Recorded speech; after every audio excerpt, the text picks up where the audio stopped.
Guys, sa last video ko, ito yung third upgrade ko sa aking solar setup na. Total ng panel is 200 watts lang, tapos 20 Ah yung battery na LiPo4, tapos 100 Ah yung lead acid ko na battery dito guys. Ganito yung tsura ng third upgrade ko sa aking solar setup. Silipin natin guys yung fourth upgrade ko sa aking solar setup.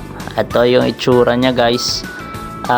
Total setup ko nito is 400 watts na yung panel ko. Yung battery guys ay ganun pa rin.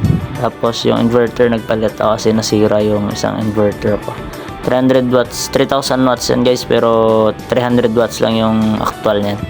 Tapos yung ating LVD guys para sa protection ng battery natin, ayan.